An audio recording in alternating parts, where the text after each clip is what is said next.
3월 13일 수요일 새벽 예배입니다. 오늘 함께 보실 하나님의 말씀은 마가복음 11장 1절부터 10절까지의 말씀입니다. 마가복음 11장 1절에서 10절까지 말씀을 봉독해 드리겠습니다. 그들이 예루살렘에 가까이 와서 감람산 벳바게와 베다니에 이르렀을 때에 예수께서 제자 중 둘을 보내시며 이르시되 너희는 맞은편 마을로 가라. 그리로 들어가면 곧 아직 아무도 타보지 않은 나귀 새끼가 매어 있는 것을 보리니 풀어 끌고 오라. 만일 누가 너희에게 왜 이렇게 하느냐 묻거든 주가 쓰시겠다 하라. 그리하면 즉시 이리로 보내리라 하시니 제자들이 가서 본즉 나귀 새끼가 문 앞에 거리에 매어 있는지라 그것을 푸니 거기 서 있는 사람 중 어떤 이들이 이르되 나귀 새끼를 풀어 무엇 하려느냐 하매 제자들이 예수께서 이르신 대로 말한데 이에 허락하는지라. 나귀 새끼를 예수께로 끌고 와서 자기들의 겉옷을 그 위에 얹어 놓음에 예수께서 타시니 많은 사람들은 자기들의 겉옷을 또 다른 이들은 들에서 벤 나뭇가지를 길에 펴며 앞에서 가고 뒤에서 따르는 자들이 소리 지르되 호산나 찬송하리로다 주의 이름으로 오시는 이여 찬송하리로다 오는 우리 조상 다윗의 나라여 가장 높은 곳에서 호산나 하더라. 아멘. 다른 복음서도 마찬가지이지만 마가복음이 특별히 강조하는 주제 중 하나는 하나님 나라입니다. 예수님께서 왕이 되셔서 다스리시는 나라, 바로 하나님 나라가 마가복음의 중요한 주제 중 하나입니다. 그래서 마가복음은 다른 복음서와 달리 예수님께서 말씀하신 첫 번째 메시지가 바로 하나님 나라라고 기록하고 있는 것입니다. 마가복음 1장 15절이죠. 때가 찼고 하나님 나라가 가까이 왔으니 회개하고 복음을 믿으라. 바로 마가복음은 예수님께서 전하신 메시지 중 하나님 나라가 가장 먼저라는 것을 기록하면서 마가복음의 중심이, 아니 예수님의 메시지의 중심이 바로 하나님 나라라는 것을 보여주고 있는 것입니다. 그리고 그 후에 예수님께서 제자들을 부르셨습니다.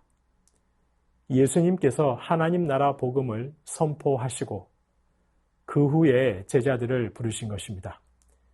그 이유는 예수님께서 선포하시는 하나님 나라가 이제 제자들을 통해서 제자들의 공동체를 통해서 선포되기를 원하셨기 때문입니다.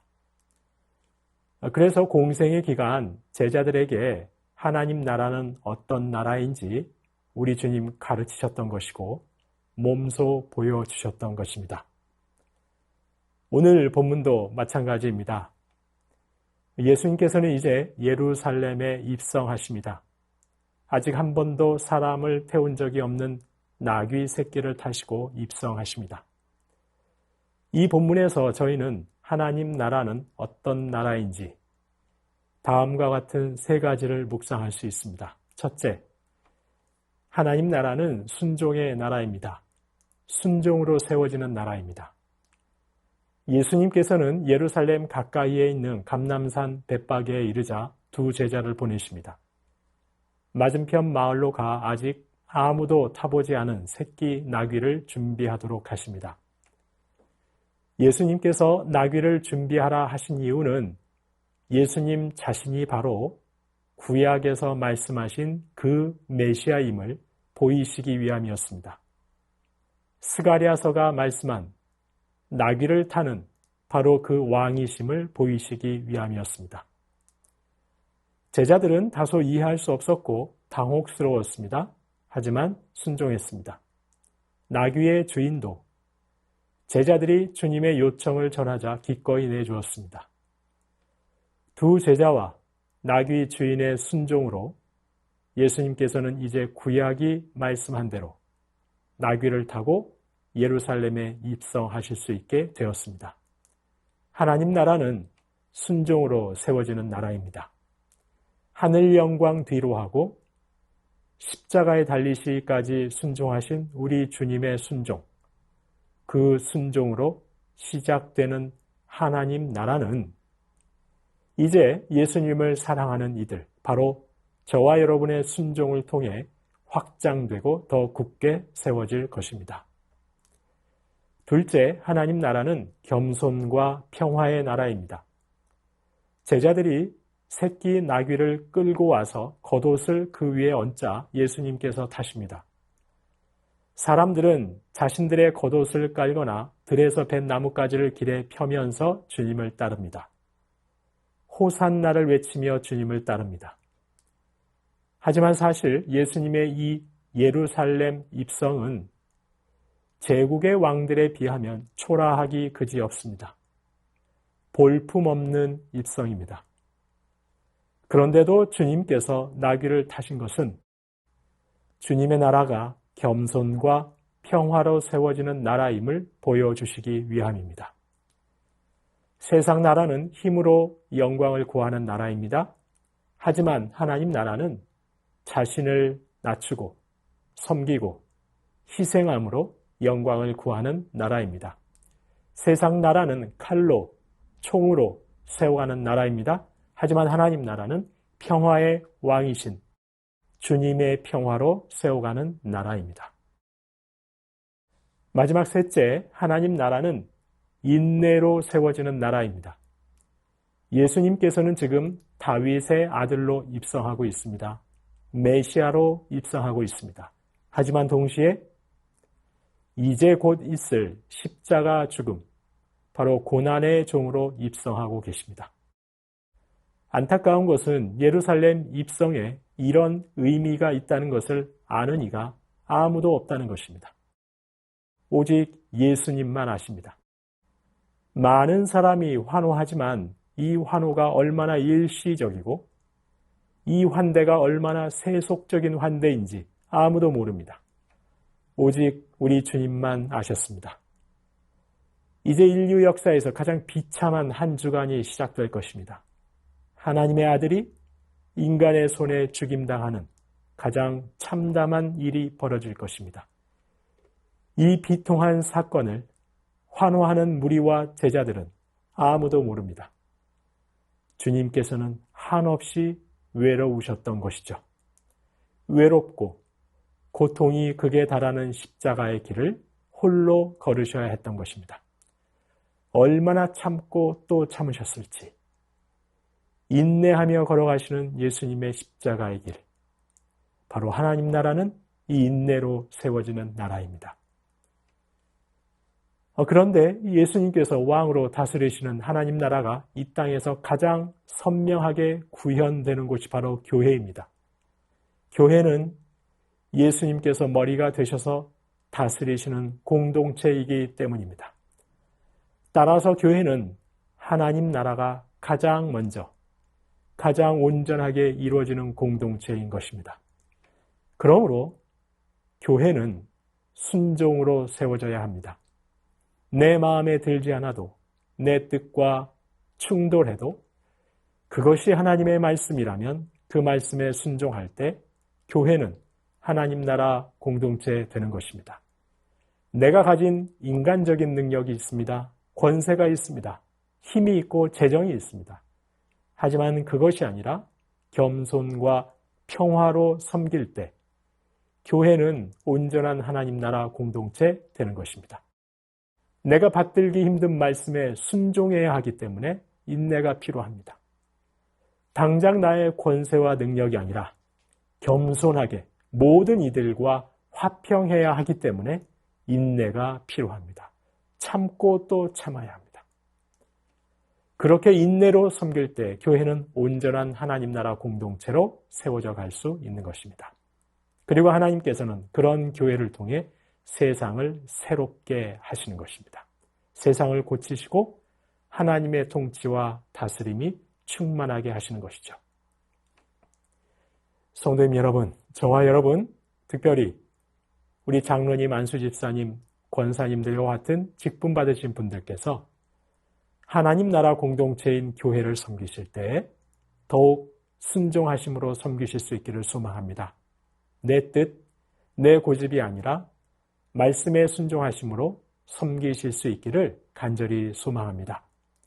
내가 가진 힘이나 능력이 아니라 겸손과 평화로 섬기실 수 있기를, 그렇게 인내로 섬기실 수 있기를 간절히 소망합니다.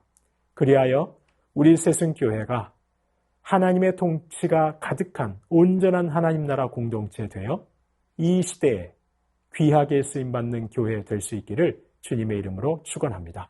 주신 말씀 기억하며 기도하겠습니다. 우리 새순교회가 순종과 겸손과 평화로 세워가는, 인내로 세워가는 온전한 하나님 나라 공동체 되게 하옵소서. 하나님의 통치가 가득한 하나님 나라 공동체 되어 세상을 고치고 새롭게 하는데 귀하게 쓰임받는 교회 되게 하옵소서. 주신 말씀 기억하며 기도하겠습니다.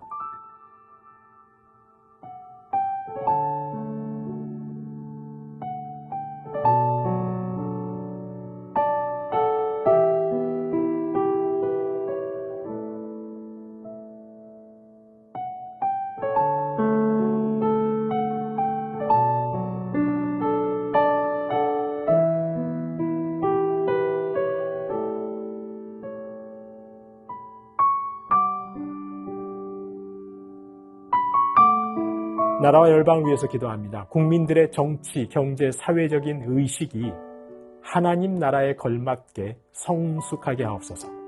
의대 정원 문제가 속히 해결되게 하옵소서. 시리아에도 아프가니스탄에도 지진으로 인한 이재민들이 많이 있습니다. 열방 곳곳에 난민과 이재민들을 돕는 손길이 끊이지 않게 하여 주시옵소서. 나라와 열방을 위해서 기도하겠습니다.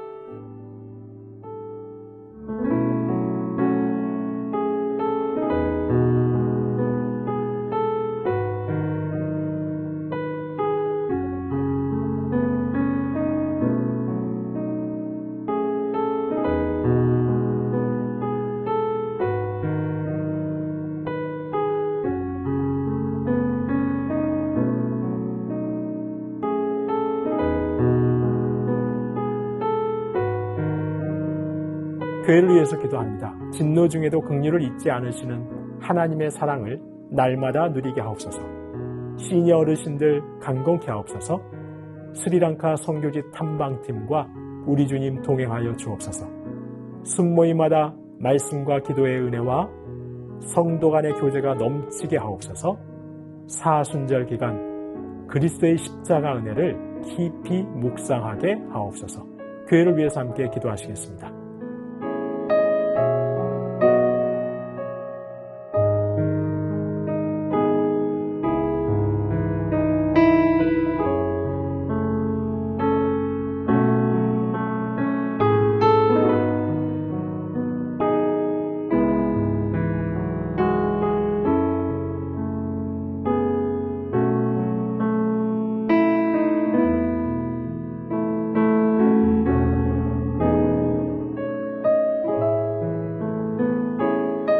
선교사님과 한우분들 위해서 기도합니다. 아이국의 오세날 강보배 선교사님, 이제 3월부터 갖게 되는 안식년 선교사 부부 컨퍼런스와 올해 예배에 놓으신 모든 계획과 일정에 하나님 동행하시고 열매 맺게 하옵소서. 안식년 기간 동안 선교사님 공석에도 사역지를 주께서 책임져 주옵소서. 정기섭 집사님, 교통사고 이후에 후유증 없이 잘 회복되시도록, 정석현 집사님의 아버님 췌장암 진단 받으시고 모든 치료 과정 중 희망 내려놓지 않고 이겨내고자 하는 의지와 체력 주시고 하나님의 동행하심을 느끼고 사랑의 하나님 만나게 하옵소서. 염점동 집사님, 전립선암 수술 이후 회복 중에 있는데 이 모든 과정 가운데 하나님의 인도하심을 신뢰하게 하옵소서. 조국빈 집사님, 직장암 수술 후에 회복 중에 있습니다. 암세포를 남김없이 제거하여 주시고 완전히 회복시켜 주옵소서. 한양님 권사님, 목 디스크 통증으로 치료받고 계십니다. 속히 통증이 사라져서 건강한 일상을 사는데 어려움 없게 하옵소서. 최기숙 집사님, 유방암으로 항암 중이며 5월 중에 수술 예정입니다. 항암과 수술하는 과정 중에 하나님 역사하셔서 깨끗하게 치료되게 하옵소서. 김민정희 집사님, 갑상샘암 판정받고 수술 마쳤습니다. 이제 방사선 치료 가운데 힘과 믿음 허락하여 주시옵소서. 이정희 집사님, 담도암 수술 후 회복 중에 있습니다. 완치까지 선하게 인도하옵소서. 이용림 성도님, 등에 생긴 종양 치료를 위해 항암 중인데 후유증 없게 하시고 완치까지 선하게 인도하옵소서. 권호순 권사님, 계속되는 항암 가운데 많이 힘든 상황에 있습니다. 면역력이 높아지고 체력이 생겨서 모든 항암의 과정 이겨내게 하시고 하나님의 역사가 나타나게 하옵소서. 노성빈 형제님, 크론병으로 주사제 치료 이어오고 있습니다. 피부 발진의 부작용이 더는 생기지 않게 하시고 살도 오르게 하셔서 힘있게 생활하게 하옵소서. 이외에도 고부덕 권사님, 최경화 집사님의 아버님, 주한숙 권사님, 차영미 권사님, 윤금덕 권사님, 김진옥 집사님의 어머님, 이기범 집사님, 강동엽 어린이, 이민남 권사님, 신혜남 권사님, 김인혜 집사님, 최혁기 성도님, 이길태 집사님, 김찬준 집사님, 김영자 권사님, 정승금 권사님, 김봉남 권사님, 김광순 권사님, 박문천 집사님, 그리고 최랑 집사님의 아버님을 위해서도 이외에도 오랜 질병으로 투병 중에 계신 분들과 그 가족들을 위해서 또한 독감과 감기로 인해 고생하고 계신 분들 속히 회복시켜 주시도록 마지막으로 선교사님과 환우분들 위해서 함께 기도하시겠습니다.